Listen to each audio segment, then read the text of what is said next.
What's up, everybody? My name is Shannon and I am still waiting for my Satyr, and today we are talking about the 5th book in the Mortal Instrument series, The City of Lost Souls by Cassandra Clare. So I have kind of hit a wall with this series. That's kind of been happening a lot as of recently.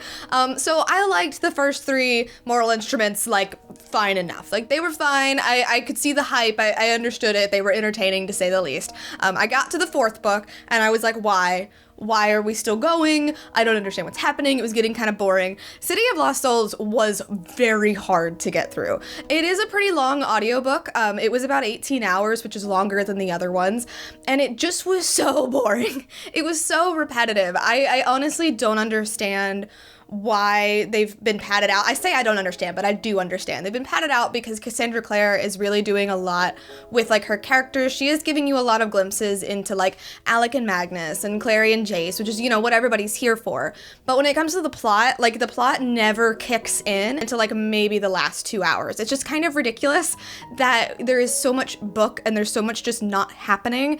And a lot of the book is dedicated to characters repeating things over and over and over again. The amount of times we have to hear about Jace and Sebastian being connected, the amount of times we have to hear about, you know, you hurt one, you hurt the other, the amount of times we have to hear about, you know, Clary runs away and oh my god, how could she do that, the amount of times we have to hear about just Simon and his life, and it got really old as the book went on, and it started to get really frustrating. I normally listen to books at about like 1.5 times speed. That's just kind of the speed that I've like become acclimated to.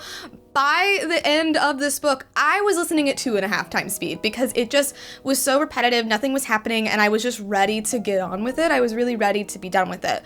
There is a big climax at the end. We do learn about, like, what's going on, like, what the plot and everything is, but it is so, like, thinly pieced together. It really just didn't sit well for me, and I just feel like there's really no reason at all for this book to exist. The main thing that I really didn't like about this book was, like, every single Jace, Clary, and Sebastian section, because it was so horny. Like, and that's fine, but it started to really get old, like, with Jace being all over her, and then, like, oh, but he's out of his mind, and, like, oh, but I want to touch you, but I can't, and, like, I kept thinking that maybe if I had read this in high school, which was when they came out, I would have maybe liked it a little bit better, but I don't know, I keep thinking about the infernal devices and I'm like, how did we get that, but then also this? Like, where is the disconnect happening here?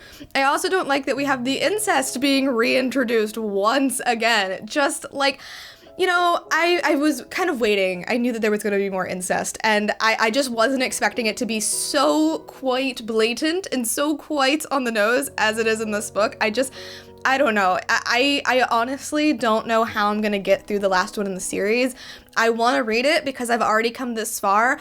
I am feeling a little bit discouraged because it is 21 hours, and I just, like, I know where we're gonna go. Like, I know we're gonna live happily ever after, like, that kind of thing. I am wondering how the stuff with, like, Brother Zachariah is going to be tied into it. I do wish it tied in a little bit more with the infernal devices, because as is, the way that it's tied in kind of irritates me. It kind of bothers me, like the stuff with Camille, the stuff with Magnus, like Will is mentioned like every 2 seconds, and it feels a little bit strange. It just doesn't feel quite as tight as the infernal devices does, which just, it kind of baffles me. I don't really know why that is, but like overall, I have no interest in where our characters are going. Surprisingly, I do really like Simon. I hated him. I've come on quite a journey with Simon's character.